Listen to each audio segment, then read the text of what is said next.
Go ahead, Becky. Okay. Hello, everyone, and welcome.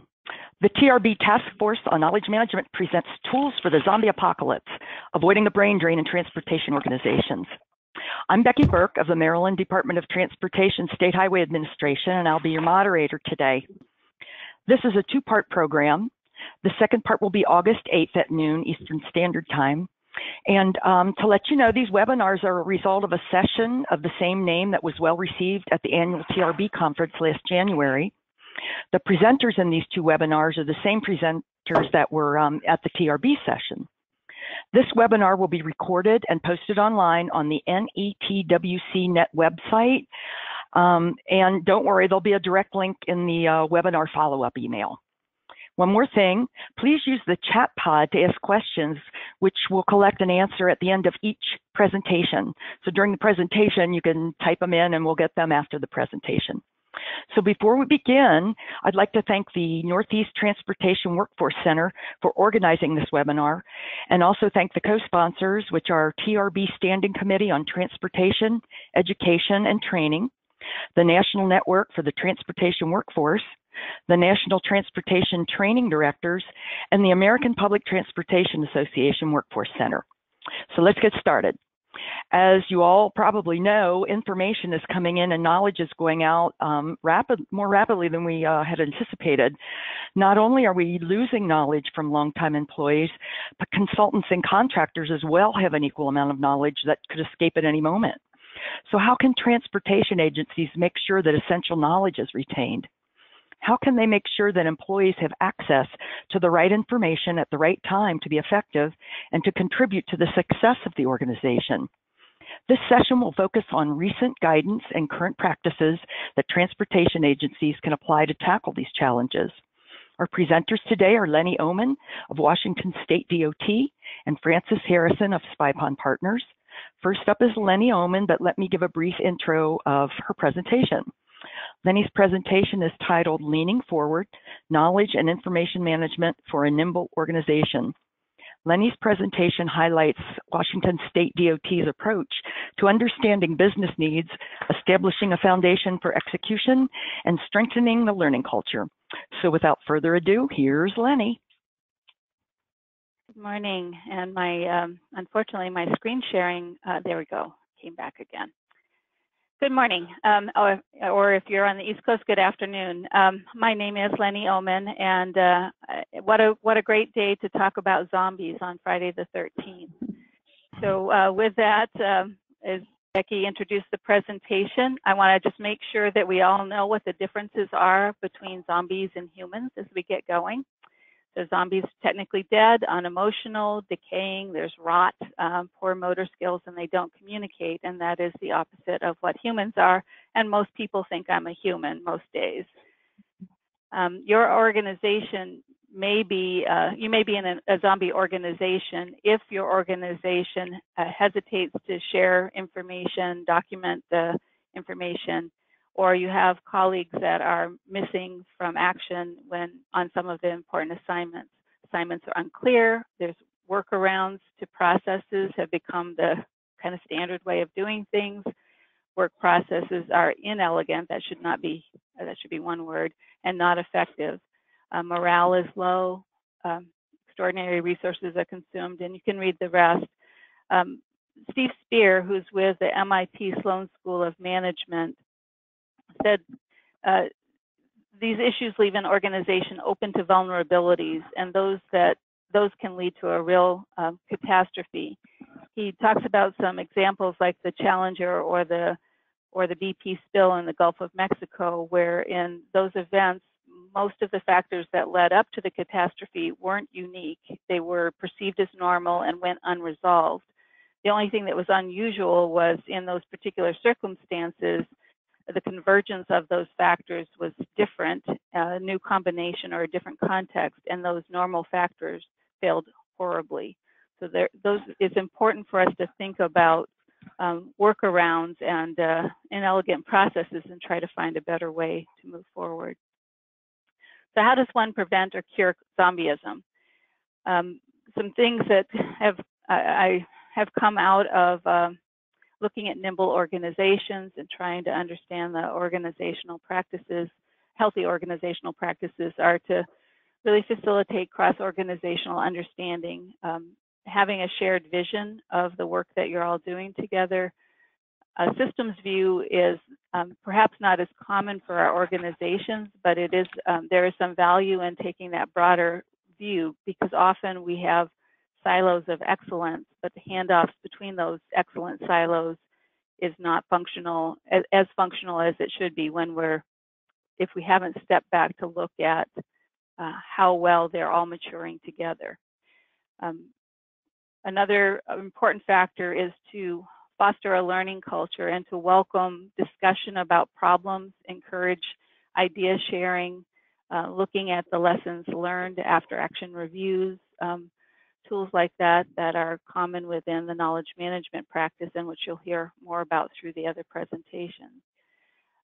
Really looking at employee development and how employees can develop personal mastery so that they can own the work that they're doing, feel very engaged in that work, and able to share their thoughts and ideas in a receptive environment. And then documenting also what you know so that that information can be passed forward.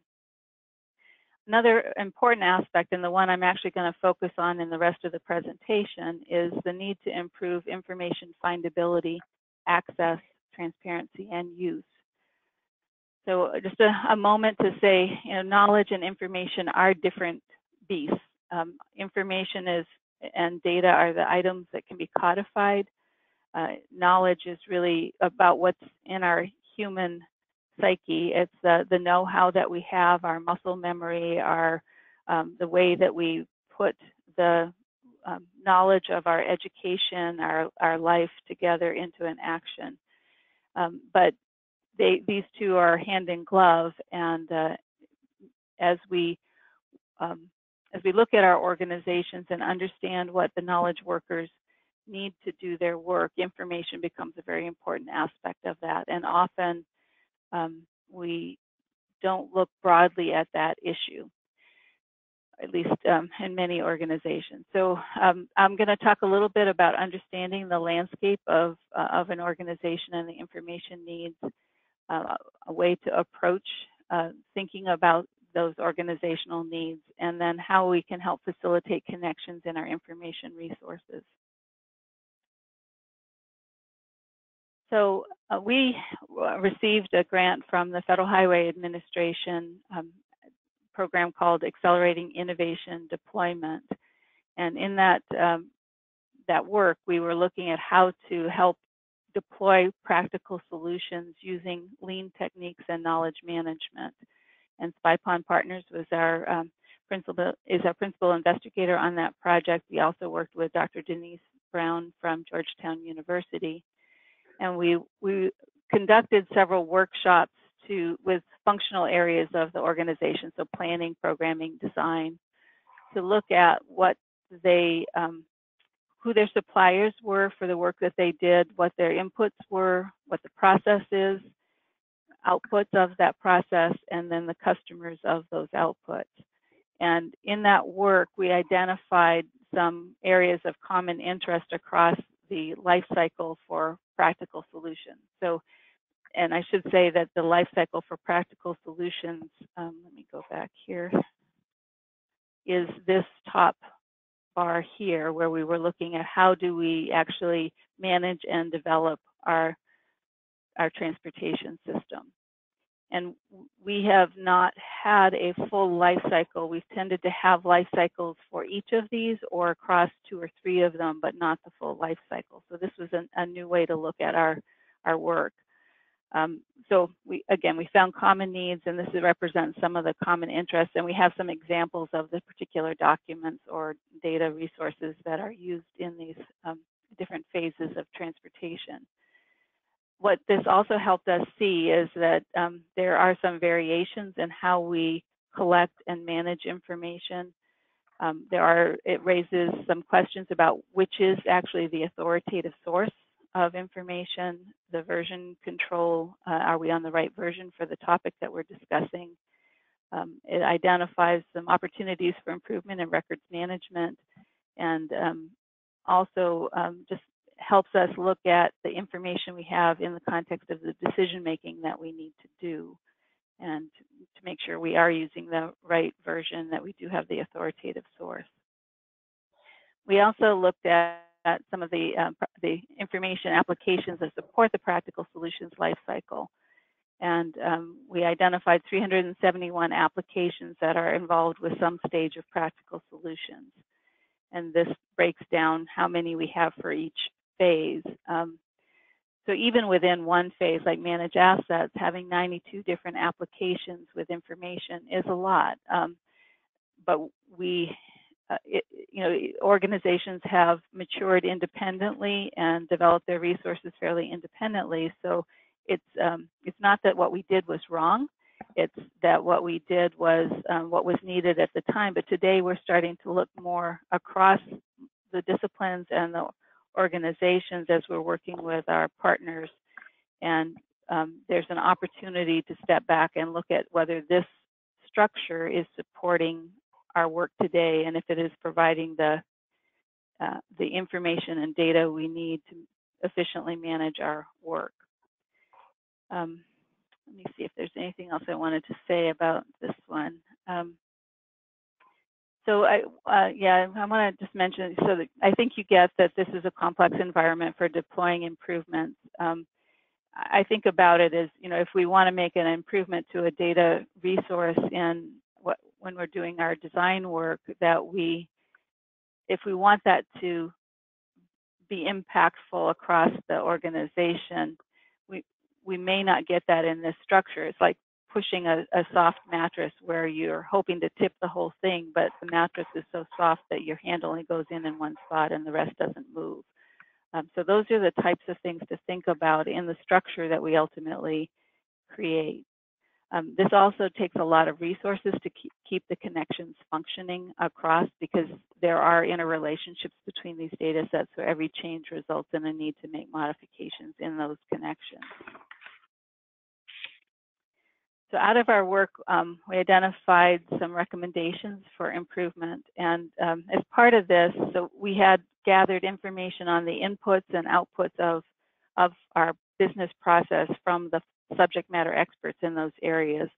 This work was conducted by holding interviews with information managers in the department. And so that included our records management group, our web team, our library, our data management organizations. We have multiple of those.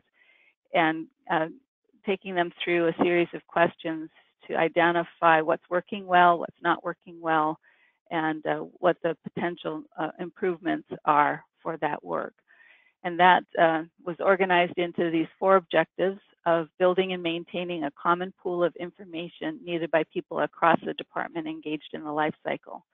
So right now, an organization that may need information may not have access to that particular data resource if it's managed by another organization. We just haven't built some of those connections.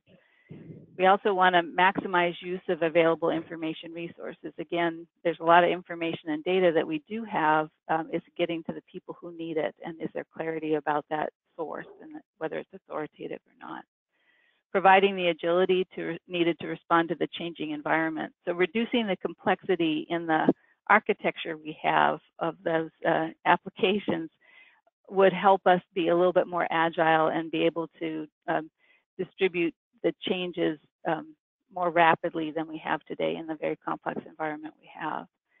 And we also want to set up the systems so that they are in better alignment with the learning and collaboration work that we need to do in the practical solutions lifecycle. Within that, there are 4 ingredients that we want to address. We want to clarify the vision and strategy for our information resources, look at the decision-making structures and processes, and ensure that they're supported with our information resources. Sometimes we make policy changes or procedural changes, but we don't have the resources to really get back in and change the systems that support those activities. So this is about being more intentional in that regard. And then looking at our resources and the competencies that we have, the funding that we have, and how we're deploying that with our new investments in information management and the culture that we have around information. There certainly are those that willingly share and help work collaboratively on information resources, but they may not encounter a budget environment that supports that. Alternately, there are some people who hoard information because it provides a sense of power for them, and those are some of the cultural issues that we need to look at and try to work through. So, so what do we do to develop a vision and strategy? Dr. Denise Bedford provided some information about enterprise architecture, and she uses this model of baking a layer cake. What's a little different about this is it really is about thinking from the top down. What is it you're trying to achieve? What's the look of the cake that you're trying to do, and how do you build that appropriate structure to deliver that outcome that you're looking for? So you want to know what you're baking. You start at the top. Look at your business capabilities and the processes that are needed to support those goals and objectives. Look at the people that you have, the competencies and the practices for collaborating and sharing information to support those business processes, the data and information needed to support the people that are conducting the business processes, and then the applications and technology that deliver that data, that house and deliver that data and information to those knowledge workers. Oftentimes, we have a tendency to start here at the bottom where we're looking at our technology and hoping that we're finding the silver bullet that will help us solve the problems. But it's a little more complex than this, and this offers a way to think about the outcomes that we're looking for.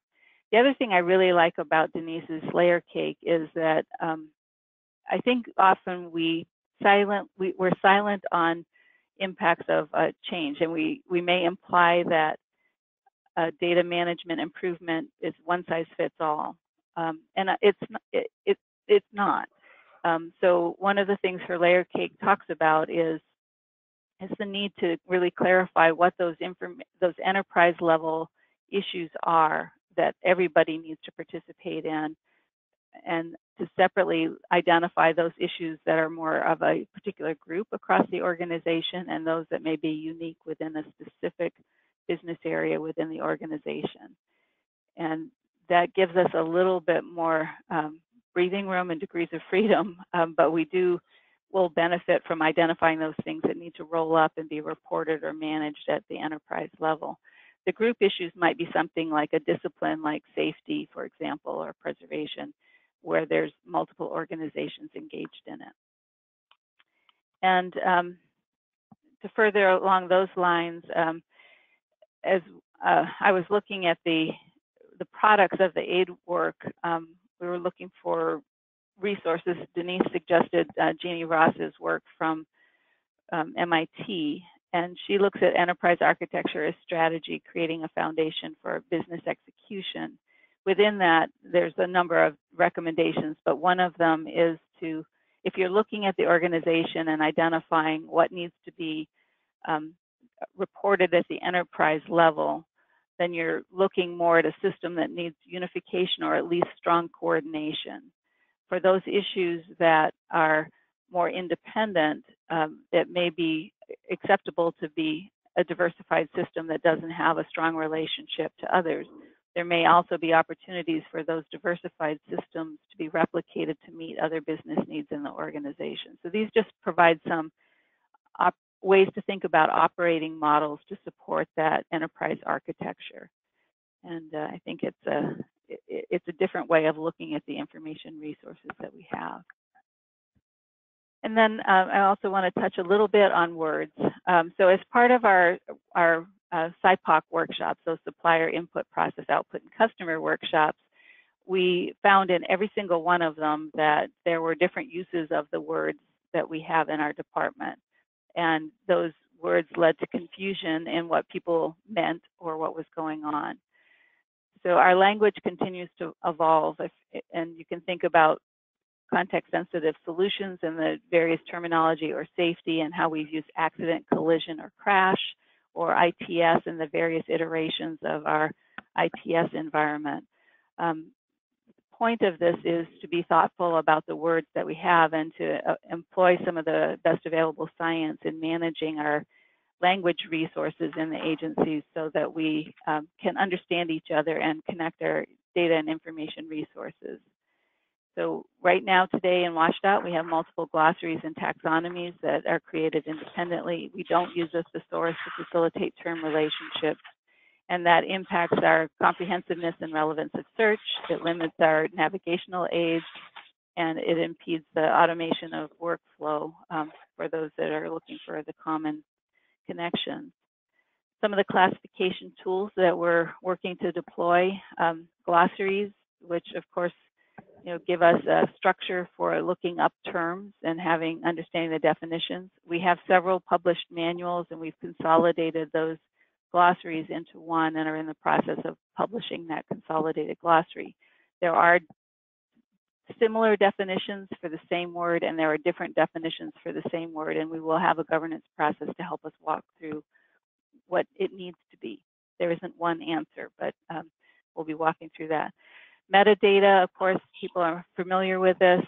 We've created a metadata framework that is extensible, but these 7 items are the core requirements that we want every digital data set to have, and that helps support findability of our information. We also have some taxonomies that are business dependent. Taxonomies provide hierarchical relationships of information, and that's very helpful to understand how the pieces fit together. And then a thesaurus, we want to have one thesaurus that's helping us look at how do the horizontal relationships work across those taxonomies or those terms. So you may find something from infrastructure and how it relates to that term in facilities. So those are the types of tools that we're wanting to work with, and a lot of this is behind the scenes with specialized information competencies, but would make a big difference to the users trying to find and access information. So where are we? Practical Solutions is about making the right investment at the right location at the right time. It's performance-based, data-driven, and collaborative. It's multidisciplinary and multi-organizational. So those are driving our need for thinking more holistically about our resources in the department. It's modifying our architecture, knowledge architecture, the decision framework, who's responsible for what, capabilities that we need to do our work, and the handoffs between organizations are becoming more important to look at. And we have a resource model and recommendations for that knowledge architecture. We have recommendations that I've described for data information and knowledge that are essential to the work. And reports are forthcoming on all of that, but we are still learning. This will be a continual learning process, and we'll try to use the feedback that we receive from processes to continue to mature it.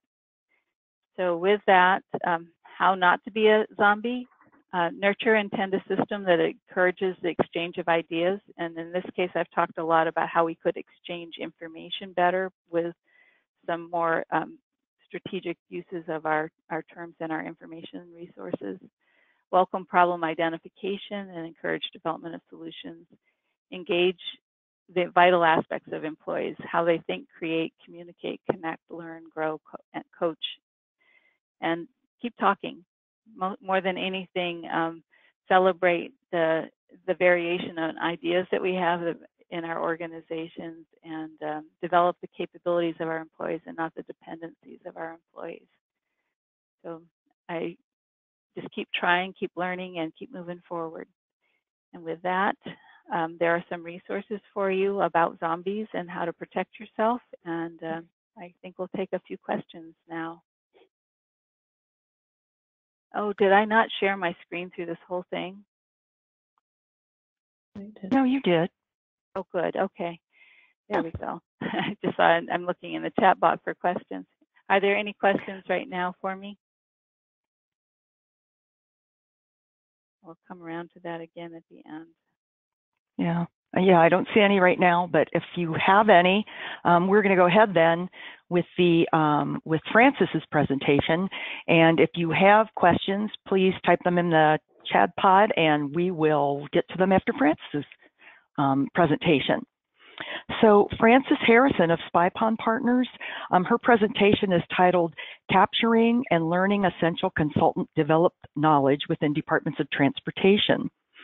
Frances's presentation highlights a recent National Cooperative Highway Research Program study that developed guidance for transportation agencies on, 1, assessing risks associated with potential knowledge loss when consultants and contractors complete their engagement, and 2, developing strategies for capturing and learning essential knowledge.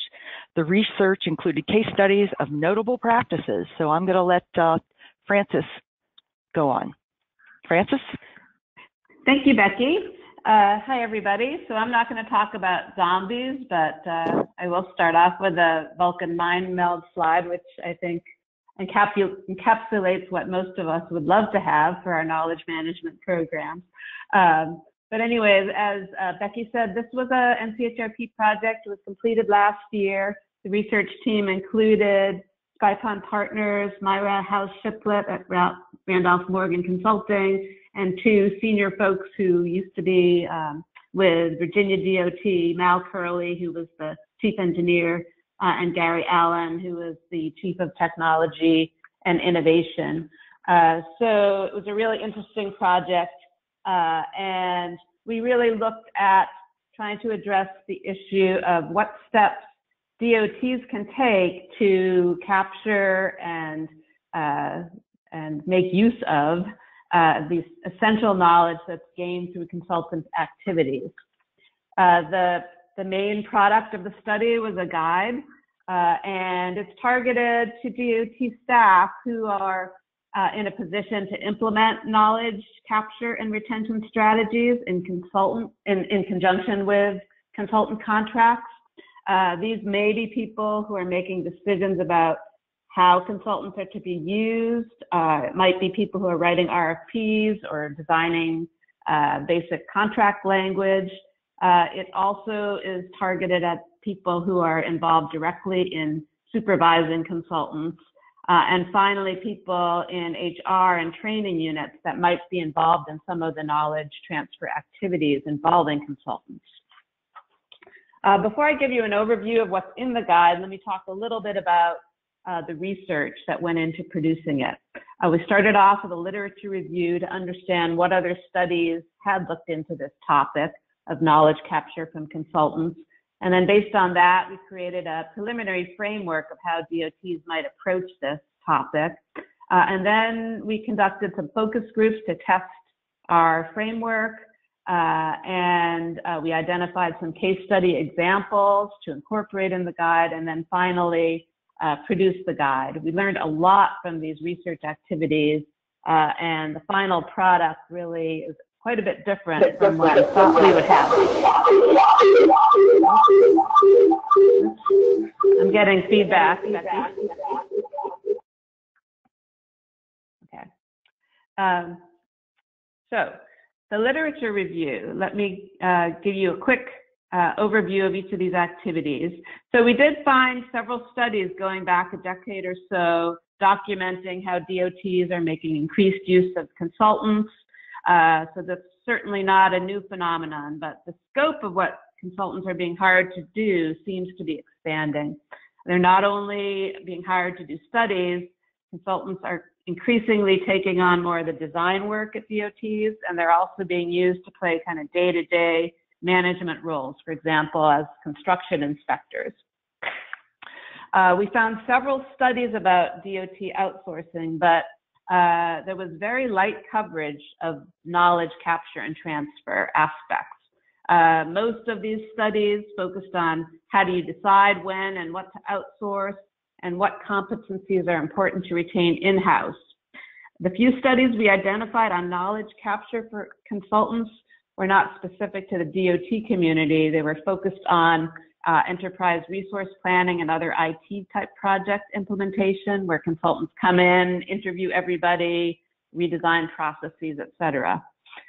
There was a body of work about knowledge management practices within DOTs and other transportation agencies, but they were general and not, they didn't really talk too much about consultants. So our next step was to develop a storyline for what this guidance would cover and then test it out with some members of our target audience. We assembled focus groups at 3 DOTs. These groups included managers representing the different functions, as well as people who were currently consultants and contractors or who had formerly played those roles to get different perspectives. Our initial storyline was that consultant use is increasing, and when consultants complete their work and they leave, they take with them valuable knowledge, and that DOTs are at risk unless they take some concrete steps to capture this knowledge and transfer it. So when we tried that out, we did find basic agreement with the storyline, but we did also found that concern about knowledge capture from consultants was dwarfed by many other related concerns. People wanted to talk about how outsourcing is eroding the skill base of DOT staff, and that was making it more difficult to supervise consultants that were hired, particularly in specialty areas. There was concern in general about knowledge loss from in-house staff due to retirements and job changes, the classic knowledge management problem that everyone faces. And there was also concern about the overall decline in the experience base among the DOT employees, particularly in areas that takes time to build up, like judgment and negotiation skills. As veteran employees are leaving and as people are staying for less amounts of time, that's kind of growing in concern.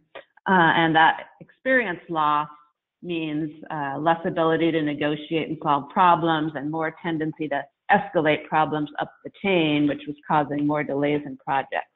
So found a whole host of other issues. We did find that perceptions about this topic of consultant knowledge transfer varied across participants.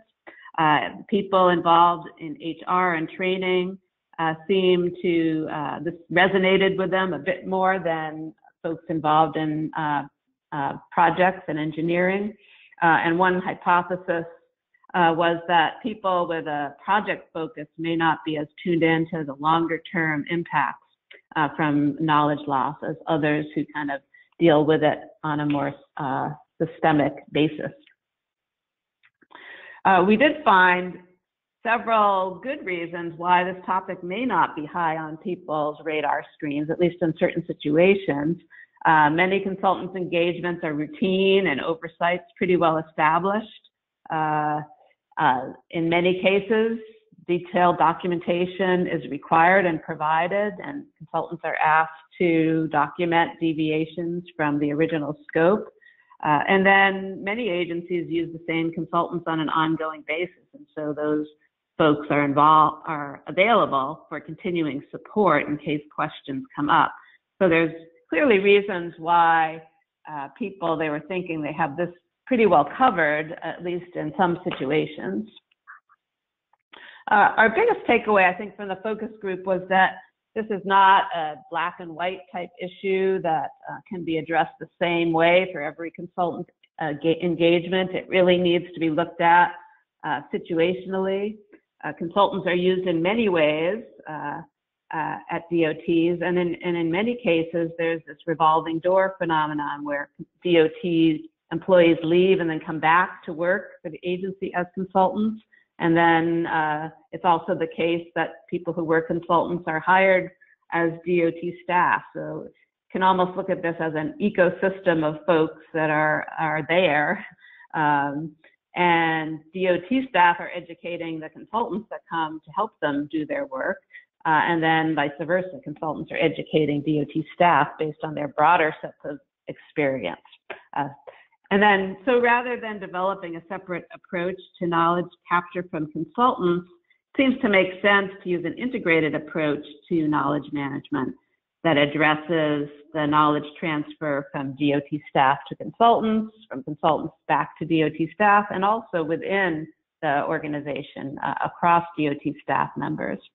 Of course, there are some special things about consultants that need to be considered in designing KM strategies.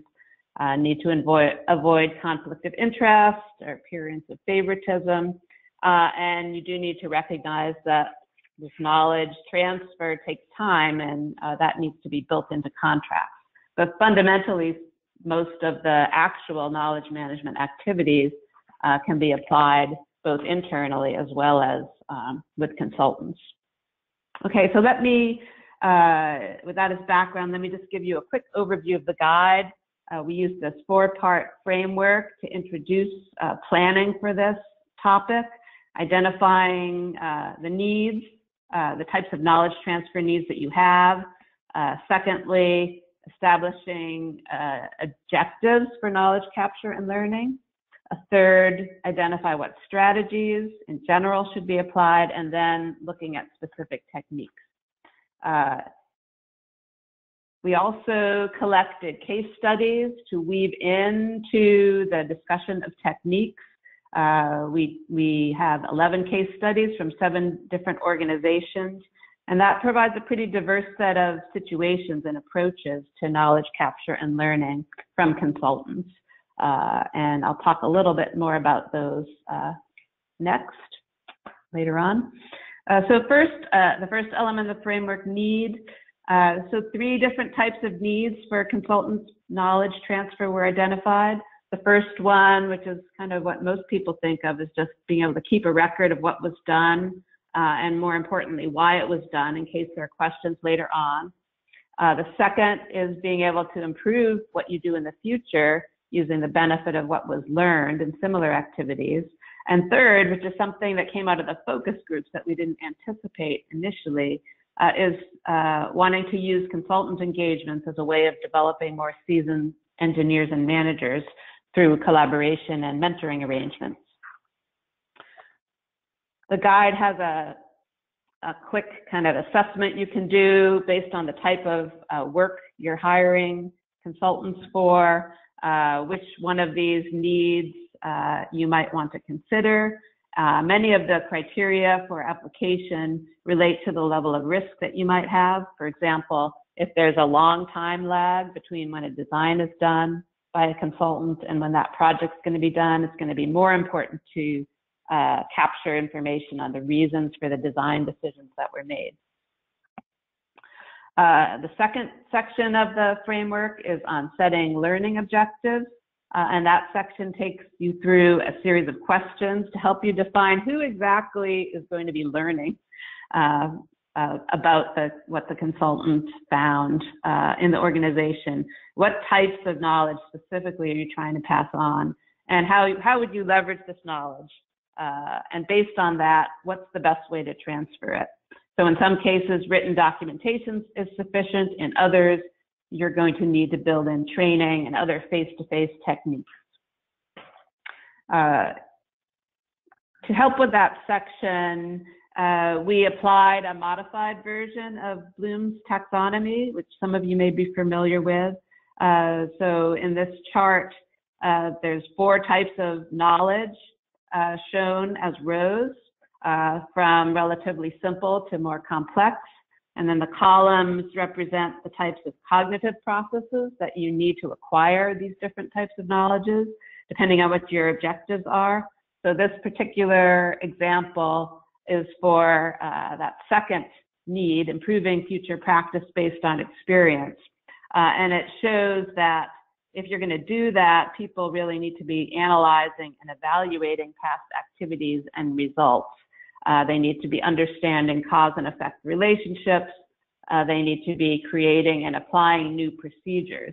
And so this type of learning is going to require some focused activities and collaboration, going beyond writing down and absorbing facts. So then once you've clarified your needs and your learning objectives, then you kind of match which categories of strategies you want. And the three strategies that we identified kind of map more or less one-to-one with our three needs. So there's documenting what was done and handing that off, which is pretty straightforward. Identifying and learning lessons, which we just talked about, which is more involved, which is kind of what did we really learn from these activities. And then the third one is mentoring and interaction, which really gets at that objective to develop seasoned engineers and managers. So even though there's this kind of simple one-to-one mapping, in reality, you will have a mixture of these three needs, and you'll want to use multiple strategies in combination. For example, as part of a project handoff meeting, you could build in a lessons learned discussion to go beyond just transfer of documentation. So I'll close this presentation just by quickly running through some of the techniques included in the guide and the examples we collected. For the first one, documentation and handoff, the techniques are pretty well known, although one thing that's not so common is to include in specifying project documentation requirements, not only what was done or the product itself, but how and why it was done.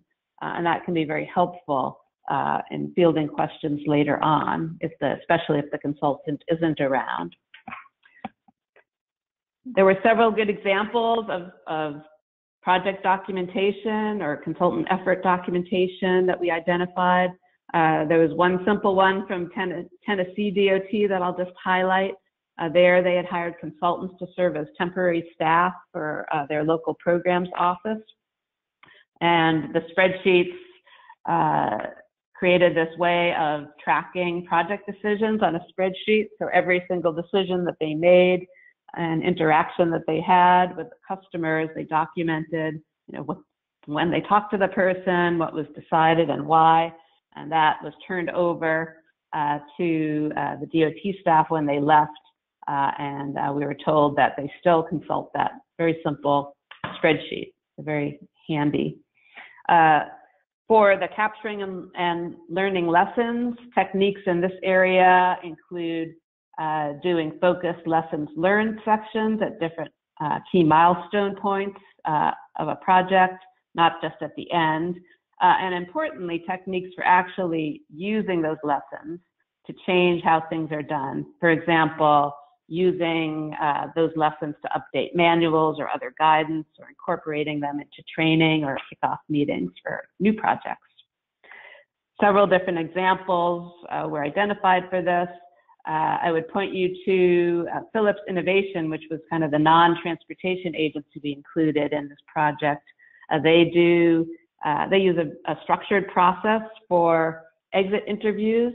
They use the same method for consultant experts that have been with them working on something, as well as for internal staff to talk about the people that they know, the things, the resources that others should know about, and what was learned.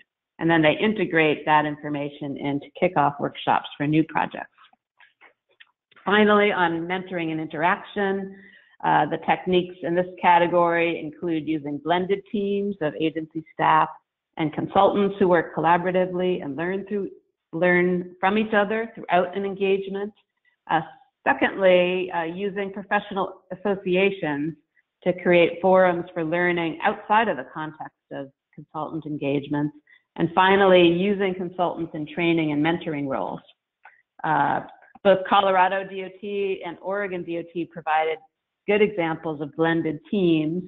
Virginia and Michigan had examples of using consultants as trainers and mentors.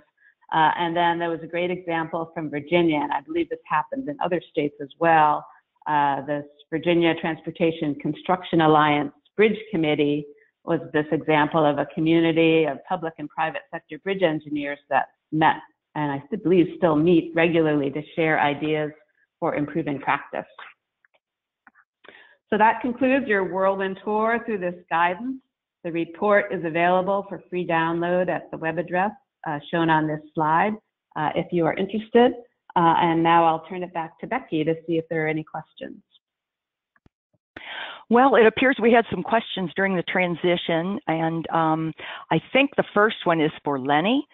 It says there are 371 applications identified to support a practical solutions architecture.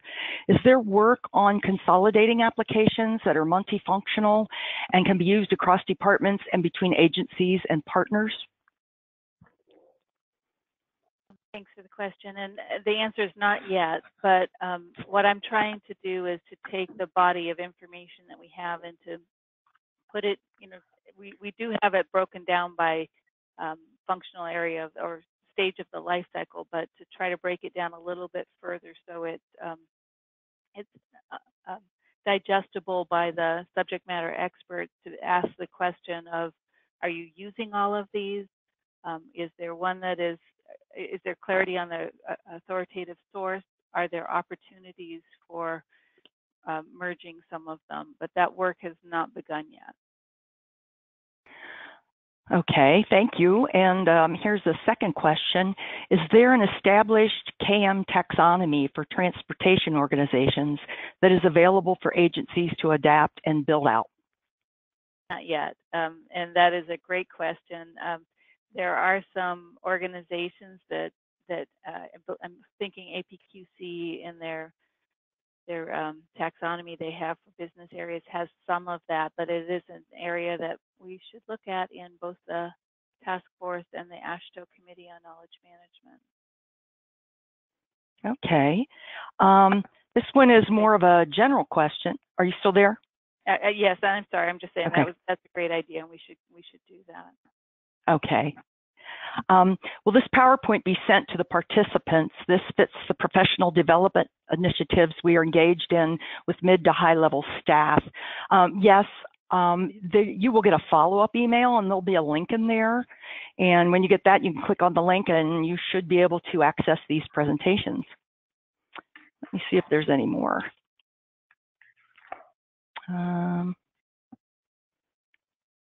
Let's see. How does an agency build KM sharing or documentation into a consulting contract agreement? So it's pretty straightforward. I think you can just write it in as a task into a consultant contract. The challenge is when you want to have activities extend beyond what would normally be the time frame of that particular contract. So what we found in the study was that people could engage consultants to serve in training and mentoring roles as part of separate agreements. So that's another way of handling that. And then there were some agencies that would invite consultants just outside of the context of a contract for like a day of show and tell, or to participate in more informal learning days. So there's a number of different approaches depending on the time frame and the objectives. Okay, thank you. I think this next question is for you also, Frances. The modified Bloom's taxonomy, is this new overall for the transportation industry? As an educator, it seems that in developing staff, this would be great. So there was a paper that we identified during the research that had this modified version, and then we applied it for this particular situation. So if you're interested, I would check the paper that's referenced in the guide, and I'd also be happy to answer any more questions about it. But yeah, we definitely found that it was a very useful tool, and there's different versions of this taxonomy that have been covered in various papers over time. But this particular paper that we found was the most kind of accessible and useful version of it. Okay, and don't go away, Francis. This one's for you too. Are there good examples of consultants playing mentoring roles for agency staff? What do those arrangements look like? So the examples that we identified that were interesting in the work was there was in Virginia, there was a pretty well developed mentoring program for construction inspectors. So you can read about that in the case study in the report, but there was someone that was in charge of the mentoring program, and they made sure that mentors were selected who would do a good job. So they had criteria for selecting them, and they had kind of an overall structure for the program itself, which was really good. That particular program drew both on consulting community, but also in-house folks. And a lot of the consultants that were used were actually former construction inspectors, so they came with experience. There was also an example of an agency that hired a mentor for, they tried to find someone to do, it was project costing, I think. And so they hired they couldn't find someone experienced in that particular discipline. And so they hired someone that had more limited experience, and then they hired a consultant to actually train them, do on-the-job training and mentoring for them. So those were the two examples in the guide. Okay, it looks like we have one more question. We have time for one more. Yeah, and I think either Lenny or Francis can answer this. What are ways to get involved in the ongoing work on developing some of the tools in KM that were discussed? Francis, do you want to go first? So now is a great time to get involved in knowledge management for transportation agencies. There's this TRB Knowledge Management Task Force. If you go to My TRB, you can sign up as a friend, and you'll get emails and be involved in those activities. And also you can get connected to the broader community of people who are interested in this topic, both within DOTs and in consulting companies and in universities. So that's one great forum. And then maybe Lenny, you want to talk about the AASHTO task force? Yes, and I think a few of you are members of the AASHTO, the new AASHTO Committee on Knowledge Management, but some of you may not be familiar with it. So AASHTO did create a new committee as part of their recent organizational changes. We met for the first time in May. We don't yet have a website set up, but that is in the works. And that forum is a great way if you're part of a state DOT to be involved, and there are opportunities for those that are not in state DOTs to also engage. We'll be looking at some areas of interest for the members, or how do you get started with KM? How do you look at what you are doing that is KM already and maybe bring more strategy and intent to that work? And what are the best practices to use in KM? So that question is a great one, and we certainly in both the TRB and AASHTO communities would love to have folks engage, ask questions, help us evolve our practice and clarity for practice.